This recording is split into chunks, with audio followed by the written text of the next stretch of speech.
통일교 청탁 의혹과 관련해 윤영호 전 세계본부장이 자신의 재판에서 국민의힘뿐 아니라 민주당 측도 접촉했다는 진술을 한 사실이 알려지면서 파장이 일고 있습니다. 관련 내용 포함해서 정치권 주요 이슈 짚어보겠습니다. 김진욱 전 더불어민주당 대변인, 이재능 국민의힘 미디어 대변인 나오셨습니다. 어서 오십시오. 네, 반갑습니다. 네. 자, 일단 윤영호 통일교 전 세계본부장, 사실 통일교 청탁 의혹과 관련해서는 상당히 좀 키맨으로 여겨져 왔었는데 재판에서 민주당을 언급했다. 이 부분 좀 어떻게 파악하고 계십니까? 글쎄요. 지금 재판 과정에서 민주당을 언급하면서 이 부분에 대해서 지금 국민의힘이 왜 민주당과 국민의힘의 수사에 차별이 있느냐 이런 지적을 하고 있는 것 같습니다. 근데 저는 기본적으로 이 부분에 대해서 그 특검이 법과 원칙을 가지고 수사했고 기소했고 그에 따라서 지금 재판이 진행되고 있다라고 보고 있습니다. 지금 그 세 개의 그 본부장이었나요? 윤영호 본부장이 통일교에서 그 국민의힘에 접촉한 그런 배경은 이게 이제 그 통일교의 지도부가 그리고 지부장들에게 자금을 내려보내서 조직적으로 후원을 했던 그 부분에 대해서 이제 확인이 되었기 때문에 이것에 대해서 이제 기소하고 지금 재판을 지금 하고 있는 중인데 이게 지금 민주당에 대해서 후원했다. 이게 진짜 후원을 했는지 여부는 좀 확인을 해봐야 될 필요가 있을 것 같습니다만 후원을 했다 하더라도 단순하게 정치 자금에 대한 후원이 위법한 것인가라고 본다면 그 불법성은 있는지는 따져봐야 될 부분이 있는데 지금 무조건 그 민주당에 후원했으니까 이것도 불법이다. 그러니까 수사를 해야 된다. 그렇지 않았기 때문에 편파적 수사다라고 지금 일방적으로 주장하는 것은 좀 사리에 안 맞다 이렇게 보고요. 지금 이 특검에서의 수사가 정치적 고려나 혹은 편파적 그 수사라고 느끼시는 분들은 지금 국민의힘 분들을 제외하고 일반 국민들이 과연 그렇게 느끼고 계실 것인가? 만약에 그렇다면 이 부분에 대해서 어떤 다른 조치가 필요할지. 이 부분은 좀 검토해봐야 될 필요가 있을 것 같습니다. 자, 지금 그 김 전 대변인 말씀해주신 것처럼 조직적 동원이었느냐 아니었느냐, 그러니까 이 부분에 지금 민주당이 차이를 지금 주장하고 있는 것으로 보이는데 그렇다면 이게 조직적인지 아닌지에 대한 구별이 일단 필요할 거 아니겠습니까? 그렇죠. 그렇기도 하고 그것에 대한 것들은 지금 혐의 단계에 있는 것이고 아직 명확하게 밝혀진 사실은 전혀 없습니다. 그러니까 본질적으로 지금 국민의힘이 쪼개기식 후원을 받아서 이렇게 선거에도 개입하고 불법 정치 자금을 유용했다라는 것들이 지금 이 본질인데 지금 민주당에서도 결국 내로남불식으로 민주당에 대한 얘기들도 지금 나오고 있는 거 아닙니까? 그런데 이 특검이 국민의힘에 대해서는 상당히 과격한 그런 억지 수사들을 계속해서 반복해왔음에도 불구하고 민주당에 대해서는 수사 자체를 지금 적극적으로 진행을 안 하고 있다는 것이 지금 문제로 지적이 되는 부분이고요. 그러다 보니까 이런 선택적 수사에 의해서 이 특검이 민주당의 어떤 산하기관으로서 계속 움직이고 작동하고 있는 것이 아니냐 이런 지적을 피할 수 없다라고 저희는 보고 있는 것입니다. 지금 민중기 특검도 그렇고 지금 본인이 주식에 투자했던 종목이 김건희 전 여사가 투자했던 종목과 겹치니까 수사 내용에서 빼고 이런 어떤 선택적 수사들을 계속 체리피킹식으로 반복해오지 않았습니까? 이런 행태들에 대해서 당연히 국민들이 왜 한쪽으로 편향된 수사를 하느냐라는 지적을 하는 것에 대해서 그래서 의구심을 계속 제기하는 것은 민주당 입장에서 사실 맞지 않는 전혀 논리적으로 앞뒤가 맞지 않는 그런 주장이라는 말씀을 드리고 싶습니다. 이번에 사실 통일교의 이제 국민의힘과 관련한 그런 청탁 의혹과 관련해서 민주당에서 이제 정교 분리 위반이다라는 비판을 계속해서 해왔는데 만약에 이 사안이 계속해서 불거질 경우엔 또 역으로 또 그런 비판을 받을 수도 있을 것 같아요. 사실관계를 확인해 본 이후에 만약에 정말 민주당에서도 정교 분리가 아니라 정교 일치 또는 정교 유착 같은 그런 사안들이 있다라고 하면 저희도 비판받을 부분이 있다면 받아야 되는 것이겠죠. 그러나 지금 저희 민주당의 입장은 불법 정치 자금이라든지 또는 정교 유착에 대해서는 단호히 거부한다라는 부분에 대해서 한치의 흔들림이 없다라는 말씀을 드리고요. 지금 국민의힘 같은 경우에는 이미 통일교와 김건희 씨 그리고 검진법사를 통해서 이 유착 관계들 그리고 거기에서 금품이라든지 어떤 그 지원이라든지 이런 것들이 이루어졌다라는 것이 객관적인 증거들을 통해서 확인이 되고 있는 겁니다. 예. 그러나 지금 민주당에 대해서는 이 윤영호 씨가 법정에서 했다라는 진술, 그리고 또 본인이 특검에서 했다라고 하는 진술, 그 내용도 사실은 그 내용의 어떤 신빙성이라든지 이런 부분들을 아직 따져보지도 않은 예. 상태인데, 이것을 같은 선상에 놓고 동가의 어떤 비교를 하고 그것에 대해서 일방적으로 분리하고 일방적으로 편파적이다라고 지금 주장하는 것은 사리에 맞지 않다, 이런 예. 말씀을 드리고 있는 겁니다. 예. 자, 지금 뭐 한동훈 전 대표 같은 경우는 특검 해산까지 주장을 하고 있더라고요. 이 부분에 네. 좀 동의하십니까? 기본적으로는 동의합니다. 그동안 지금 특검이 해왔던 수사들, 그리고 특검이 제기한 의혹들에 대해서 직접적으로 이제 기소가 되거나 아니면 재판으로 넘어갔을 때 유죄가 날 것으로 판명되는 그 사안들이 생각보다 상대적으로 굉장히 적습니다. 예. 그러니까 특검의 경우에 지금 계속 3특검을 180일 동안 연장을 거듭하면서 수백억을 써서 수사를 하고 있음에도 불구하고 실제로 본질적인 어떤 수사라든지 본질적인 주제에 지금 다가서지는 못하면서 그 수사 과정에서 발견된 것들을 가지고 계속 별건 수사만 반복을 해오고 있지 않습니까? 근데 이 별건 수사가 전반적으로 다 공통적으로 지금 야당 국민의힘을 지금 향하고 있다는 것이 문제가 되고 있고, 예.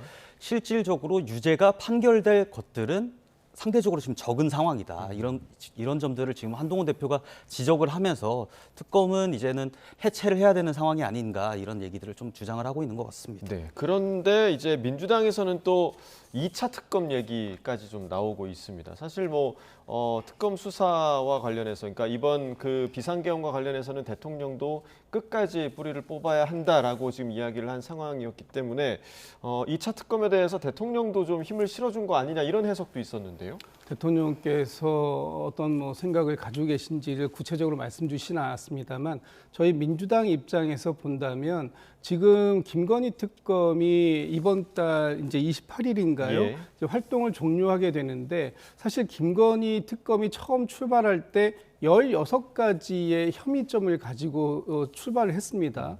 그런데 지금 그 절반도 다 진실 규명을 이뤄내지 못했고, 또 수사를 하다 보니까 격가지라고 봐야 될지 모르겠습니다만, 어쨌든 원래 처음에 수사를 하기로 했던 목록에 해당되지 않았던 것들이 막 튀어나오면서 새로운 예. 것들이 나오면서 그 부분으로 또 수사가 진행되다 보니까 원래 파악을 했어야 되는, 진상을 규명했어야 되는 그런 여러 가지 혐의점들에 대해서는 손도 못 댄 부분들이 있다. 그렇다면 이 특검의 활동 기간이 종료되었다고 해서 바로 특검을 안 하고 이 상황을 그냥 덮고 간다. 이것은 죄를 보면서도 그 죄에 대한 처분을 하지 않겠다라는 것과 다르지 않기 때문에 저희 민주당 입장에서는 이번 특검의 그 활동 종료가 끝난다고 하더라도 나머지 부분에 대해서, 진실이 규명되지 않은 부분에 대해서도 반드시 추가적인 특검을 통해서라도 진실은 규명되어야 된다. 그리고 그 진실 규명에 따라서 법적인 책임도 져야 된다라는 예. 것이 입장입니다. 자, 지금- 첨언을 예. 한마디만 좀 첨언을 예. 드리자면, 지금 유시민 전 작가가 과거에 그 조국 씨의 입시비리 사건 때 이렇게 많이 수사를 했는데 이것밖에 안 나왔으니까 그 얼마나 청렴한가, 이런 망언을 한 적이 있었습니다. 이번 특검 같은 경우에 지금 600명을 투입해서 투입했죠. 예. 지금까지 지금 수사를 진행해 오고 있음에도 불구하고 본질적인 수사에 대한 접근은 지금 전혀 이루어지지 않고 있다는 점, 이 점을 제가 명확하게 좀 지적을 해드리고 싶고, 예. 예컨대 지금 양평고속도로 사건 같은 경우에 특검의 최우선 타겟이었지 않습니까? 근데 지금 그 주범으로 특검이 지목했던 원희룡 전 장관 같은 경우에는 아직 참고인 조사도 지금 못 받고 있습니다. 근데 곁가지로 그 외적인 별건 수사만 계속 무리하게 진행을 하고 있다 보니까 그 과정에서 한 양평 공무원이 또 사망하는 일까지 발발하지 않았었습니까? 그러니까 다시 얘기하면 특검의 본래 그 태생의 원인이 됐던 그런 수사들에 대한 접근은 안 되면서 무차별적으로 지금 다른 것들만 지금 파내서 수사를 하려고 하는 것 자체가, 이것 지금 특검의 어떤 당위성이나 존재 이유에 대해서 국민들이 의구심을 가질 수밖에 없는 지점이라는 점을 좀 지적을 드리고 싶습니다. 예, 지금 이 대변인께서 얘기하신 그 별건 수사 중에 하나가 바로 그 김기현 의원, 그러니까 국민의힘 김기현 의원이 부인이 줬다는 그 가방. 이것도 사실상 이제 수사 중에 갑자기 나온 건이 아니겠습니까? 어제 그 특검에 출석을 했는데 이 200만 원대 가방 예의상 주는 선물로 볼 수 있겠습니까? 어떻게 좀 보십니까? 이거를 국민들께서 어떻게 예의적으로 200만 원, 한 260만 원 정도 된다고 하더라고요. 노조 BBA라는 저는 이름을 이번에 처음 들었습니다만 이렇게 고가의 명품 가방을 선물하고 거기에 쪽지까지 친절하게 써놓지 않았습니까?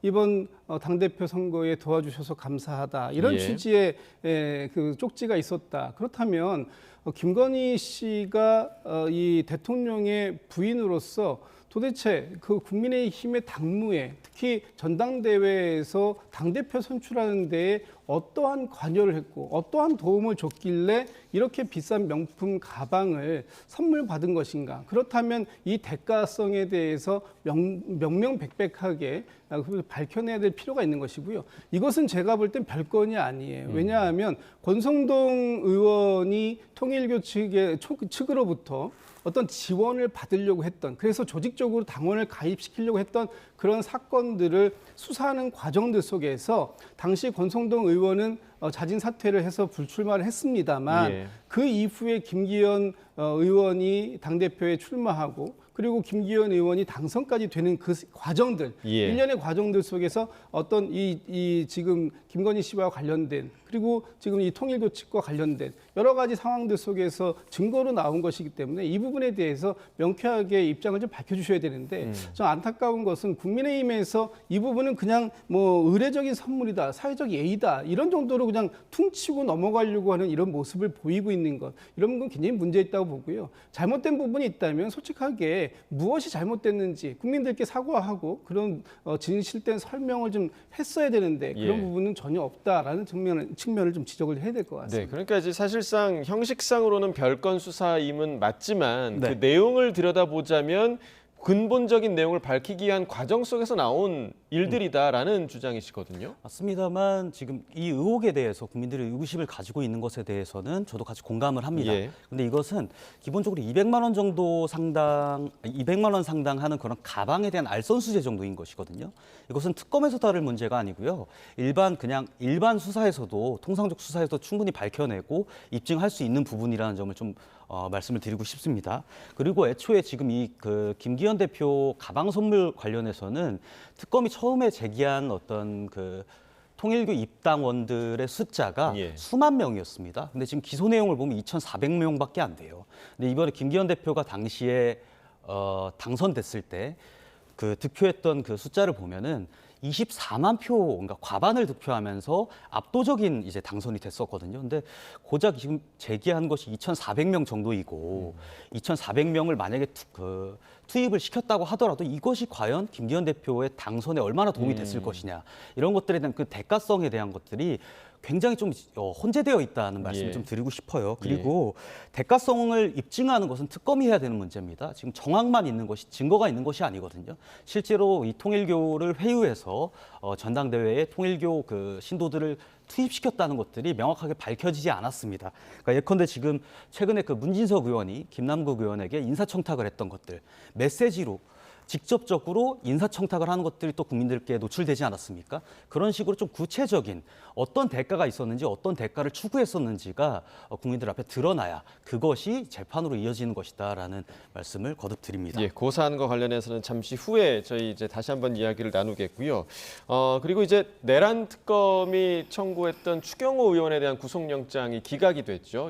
그러면서 민주당발 사법개혁의 목소리가 상당히 지금 커진 상황입니다. 일단은 법사위를 통과를 했고, 그렇다면 이제 본회의 표결만 남은 그런 상황인데 말 그대로 지금 추진을 하겠다는, 강행을 하겠다는 그런 입장이 좀 확고한 것으로 보입니다. 당이 무조건 강행이다 이렇게 저는 보지 않습니다. 당에서는 지금 어떤 공론의 과정을 거치고 있는 중이다 이렇게 말씀을 드려야 될 것 같은데 그것 때문에 다음 월요일 8일 날 정책의총을 통해서 이 부분에 대한 논의, 지금 사실은 이 여러 의견들을 듣고 있고요. 특히 뭐 여러 그 위헌성이라든지 명확성이라든지 그다음에 이것이 이 법안이 통과됐을 때 가져올 수 있는 각종 우려 사항이라든가 이런 부분들의 말씀들을 많이들 주고 계시기 때문에 그 부분에 대해서 충분히 숙고의 시간을 좀 갖고 있는 중이고 저희는 뭐 이 기본적인 방향은 이 법이 내란 전담재판부가 필요하다는 입장입니다만 그것을 가는 가운데에서도 위헌성 시비에 휘말리지 않도록 철저하게 꼼꼼하게 짚어서 추진하겠다 이런 계획이기 때문에 뭐 바로 지금 법사위를 통과됐기 때문에 바로 본회의에 상정해서 무조건 통과시키겠다 지금 그런 취지는 아니다 이런 말씀을 드리고 싶습니다. 그리고 이제 국민의힘에서 계속해서 지적했던 부분이 지금 말씀하신 그 위헌성 부분이거든요. 그런데 이 부분을 만약에 민주당에서 이런 회의를 통해서 좀 바로잡는 과정들이 있다면 국민의힘에서는 동의할 부분도 있지 않겠습니까? 그렇죠. 어떻게 보세요? 그러니까 이렇게 법안 한 주를 만드는 데에서는 충분한 공론화와 충분한 토론과 충분한 수기가 동반돼야 되는 것입니다. 그런데 지금까지 민주당이 했던 법안 강행에 있어서 그런 지점은 전혀 보이지 않았고 우리 국민의힘이 같이 토론하고 같이 공론화에 참여하는 것들이 전혀 없었어요. 그러니까 예컨대 지금 19대, 20대 국회만 보더라도 법사위에서 강행했던 법안들이 총 17건밖에 안 됩니다. 8년 동안. 근데 이번 22대 국회 들어와서 지금 임기가 반밖에 안 됐거든요. 2년이 채 안 됐는데도 불구하고 180건을 법사위에서 민주당 주도로 민주당 혼자 강행을 했습니다. 그러니까 다시 얘기하면 지금 4일에 하나씩 법을 찍어냈다는 얘기가 되는 것이고요. 그것은 그동안 이제 충분한 수기나 논의가 전혀 없었다라는 것들을 증명하는 부분이다라는 말씀을 드리고 저는 전반적으로 지금 민주당에서 계속 어떤 사법 개혁이라는 단어를 자꾸 끌고 나오고 있어요. 그런데 어떤 조직이 됐건 간에 권한이 집중되거나 하면 당연히 그 안에서 기득권이 생기고 편향적인 어떤 그런 운영을 하게 되어 있습니다. 그런 부작용이 있는 건 사실인데 그를 해소하기 위해서는 권한을 분산시켜야 되는 겁니다. 그런데 지금 검찰의 채도 그렇고 수사권에 있어서도 그렇고 지금 민주당이 하는 어떤 개혁의 방향이라는 것이 전부 다 민주당과 정부 여당 그리고 대통령 산하의 모든 권한을 이관시키는, 그리고 집중시키는 그런 행보를 보이고 있거든요. 그러니까 이런 것들은 개혁이 아니라 개악이고요. 저희가 다시 얘기하면 장악이라고도 표현할 수 있는 겁니다. 그러니까 이 부분, 그러니까 민주당 주도로 지금 법안들이 통과되고 있는 부분, 왜 국민의힘과 함께 토론하지 않느냐, 토의하지 않느냐라는 지적에 대해서는 좀 어떻게 받아들이십니까? 국민의힘이 이 토론의 장에 나와서 공론의 장에서 같이 마주할 수 있다면 저희는 환영입니다. 그런데 지금 국민의힘의 모습을 보면 그냥 발목 잡기 하려고 하는 모습들밖에 안 보이기 때문에 실질적으로 논의를 하겠다라는 자세가 전혀 없기 때문에 저희가 주도적으로 일단은 가져갈 수밖에 없는 것이고요. 저희가 이렇게 주도적으로 하니까 이제 반응을 하시고 말씀들을 주시지 않습니까? 지금 저희가 일방적으로 처리한다라고 말씀 주시는데 그렇지 않습니다. 많은 분들의 목소리를 듣고 있고요. 또 많은 분들이 지금 우려하고 있는 지점도 정확하게 알고 있습니다. 제일 중요한 부분은 이 법이 통과됐을 때 과연 지금 진행되고 있는 내란 재판 이런 것들이 진행이 잘 원만하게 될 것인가, 중단됨 없이 갈 수 있는 것인가, 그리고 그 중단되는 과정들 속에서 혹시라도 윤석열 피고인이 석방되는 상황이 오지는 않을까, 이런 여러 가지 우려점들이 있다는 걸 너무나 잘 알고 있습니다. 그렇기 때문에 저희가 위헌성 시비에서 자유로울 수 있고 그다음에 가장 헌법을 지키고 헌법의 테두리 안에서 이 내란 심판을 할 수 있는 최적의 어떤 상황들, 시스템을 만들기 위한 노력을 하고 있는 것이기 때문에 거기에 국민의힘에서도 적극적인 참여와 협조가 필요하다 이런 생각 갖고 있습니다. 네, 이러한 상황 속에서 이제 전국 법원장 회의도 열렸었는데 역시나 이제 지적해 주셨던 위헌성을 언급하면서 반대의 목소리를 내기도 했습니다. 이에 대한 여야의 입장도 극명한데요. 관련 내용 듣고 오겠습니다. 사법부 스스로 내란 전담 재판부와 법 왜곡죄를 위헌이라 규정하는 입장만 반복했을 뿐 불법 계엄 사태와 내란 재판 지연으로 무너진 사법 신뢰에 대한 반성과 사과는 끝내 외면했습니다. 전국 법원장들도 민주당의 반헌법적 국기문란에 공개 경고를 내놓은 것입니다.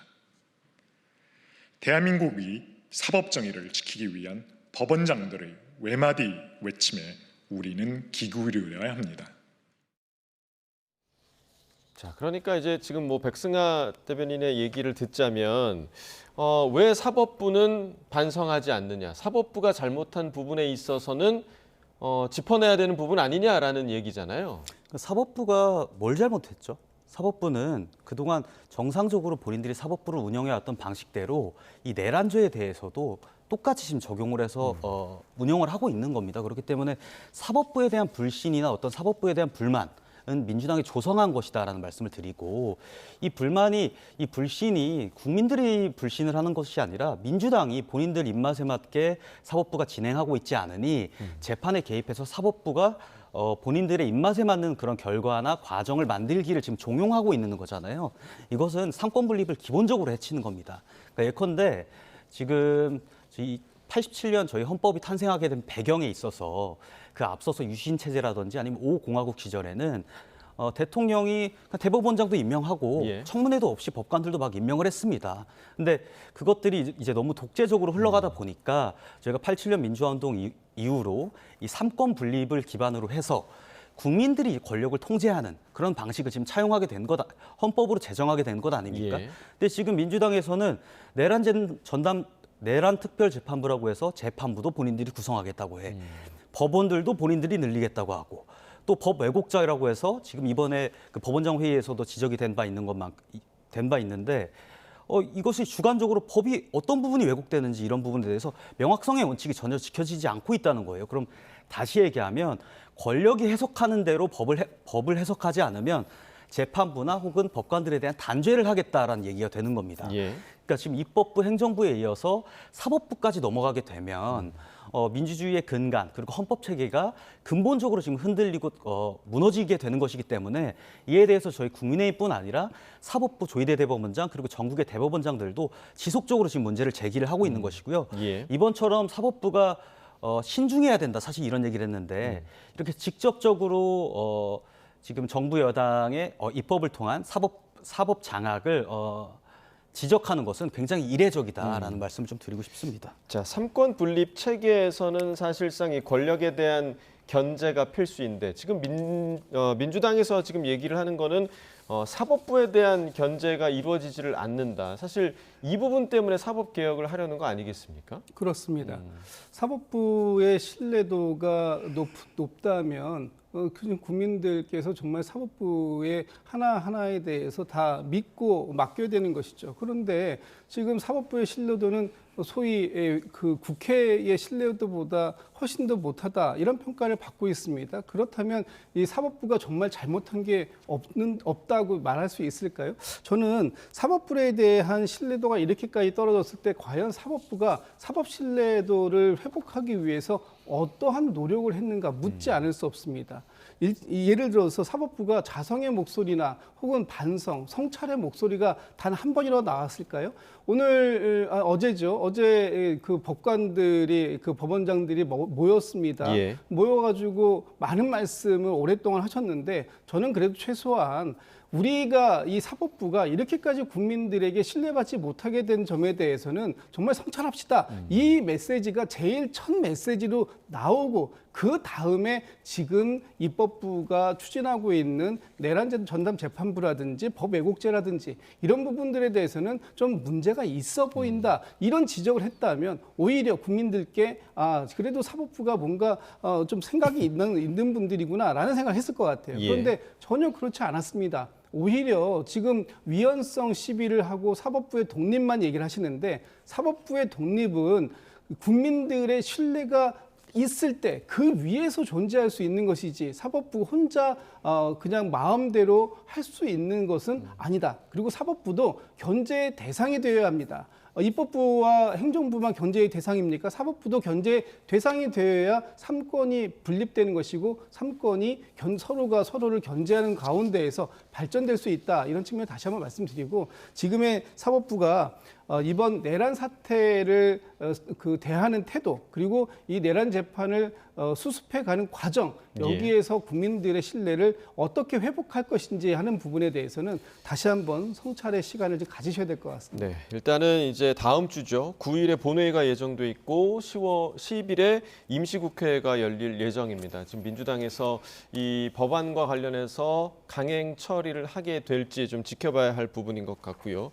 자, 앞서 지금 이 대변인께서 언급해 주셨던 인사청탁 논란 관련된 이야기를 좀 해보도록 하겠습니다. 네.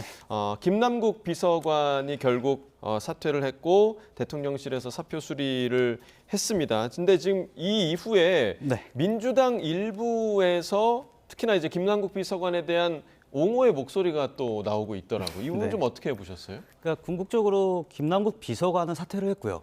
김남국 비서관을 옹호하는 것이 아니라 그 앞서서 그 청탁을 받은 대상인 김현지 부속실장에 대한 옹호라고 저희는 봐야 될 것 같습니다. 예. 앞서서 저희가 비선 논란이 한 번 더 있었습니다. 그 강선우 전 여가부 후보자에 대해서 사퇴를 종용했다는 그런 논란이 있었을 때도 이것을 가지고 저희가 국감에서 국민들께 알리고 이 진상 규명을 하겠다고 나섰는데도 불구하고 민주당이 전방위적으로 다 모든 의원들이 나서서 방탄을 펼쳐준 결과 끝에 국감에 결국에 김현지 비서관이 나오지 않았던 예, 그런 예. 사태가 있었습니다. 그러니까 저는 기본적으로 이 김현지 비서실장 자체에 대한 저희가 진상 규명이라든지 아니면 실체 파악이 되어야 국민적 의구심을 해소할 수 있고 김남국 의원에게 지금 자르기식으로 지금 내치고 본인만 좀 살아남겠다라는 그런 바이브를 보이고 있는데 이런 태도는 국민들 보시기에 결코 적절하지 않다라는 말씀 좀 드리고 싶습니다. 네, 사실 뭐 이번 사안을 통해서 지난 국정감사 때 이제 김현지 부속실장이 증인으로 출석을 하느냐 안 하느냐를 두고 상당히 좀 말이 많았었는데 좀 잠잠해지나 싶었더니 다시 한번 또 김현지라는 이름이 수면 위로 오르기 시작을 했어요. 김현지 실장은 사실 유탄을 맞은 게 맞죠. 김현지 실장이 무엇을 했습니까? 문자에 본인의 이름이 본인의 의지와 관계없이 올라 있다는 것만으로 지금 김현지 실장에 대해서 국민의힘에서 벌떼처럼 공격을 하고 있지 예, 않습니까? 저희 민주당에서 김남국 비서관을 옹호한다 이렇게 말씀하시는데 저는 김남국 비서관이 문자를 주고받은 행위를 옹호하는 것이라고 보지 않습니다. 그럼 잘못됐고 부적절한 행위입니다. 예. 다만 김남국 비서관이 본인으로 인해서 국정에 어떤 부담을 준다라는 것 이런 것 때문에 본인 스스로가 자신의 거취를 정리한 그런 부분들에 대해서 잘 판단했다라고 말씀을 드리고 있는 것이지 예. 김남국 비서관이 그 주고받았던 문자 그것에 대해서는 전혀 옹호할 생각은 없다는 예. 것이고요. 거기에 강훈식 비서실장과 김현지 실장 부속실장 두 사람의 이름이 올라 있는데 유독 지금 국민의힘에서는 왜 김현지 부속실장만 공격하는지 모르겠습니다. 그두 사람이 문자의 있는데요. 대상이 예. 두 사람이라면 예. 두 사람을 똑같이 공격해야 맞는 거 아닙니까? 그런데 저는 지금 이 국민의힘의 공격은 무슨 꼬리를 잘랐다고 하는데 김현지 실장이 몸통인 적이 없습니다. 그럼에도 불구하고 이렇게 억울하게 본인의 이름이 거기에 본인의 의지와 관련 없이 올라가 있었다는 것 때문에 책임을 져야 된다. 그래서 자리에서 물러나야 된다라고 한다면 누군가 그냥 아무나 그냥 메시지에다가 자기가 제거하고 싶은 사람의 이름을 올리면 다 사퇴해야 되는 겁니까? 그렇기 때문에 지금 국민의힘의 비판은 너무나 과도한 비판. 문자 메시지를 주고받고 불필요한 오해를 사게 했던 이 두 사람에 대해서 비판하는 거 제가 인정을 하겠습니다. 예. 그러나 그 이상을 나가서 비판하는 것은 이것은 너무나 정치적인 행위고 또 정무적인 행위이다. 예. 그래서 이런 정치적 공세는 이제 그만하실 때가 되었다 이런 말씀을 드리고 싶습니다. 저 예. 한마디만 좀 말씀을 예. 드리면 저희 국민의힘뿐 아니라 국민들이 이런 합리적 의심을 하게 된 제가 배경을 좀 말씀을 드리겠습니다. 지금 아까 왜 김현지 그 부속실장에 대해서만 공격을 하냐고 말씀을 예, 예. 주셨는데 지금 인사권 같은 경우에는 김용채 인사비서관이 가지고 있습니다. 이 김용채 인사비서관이 소위 삼김이라고 하는 그 성남 경기 라인 3인방 중에 하나예요. 예. 그러니까 정확히 얘기하면 경기지사 때 들어왔던 지금 7년차 막내입니다. 다시 얘기하면 김현지 실장이 하라고 하면 해야 되는 위치에 있는 거예요. 국민들 보시기에는.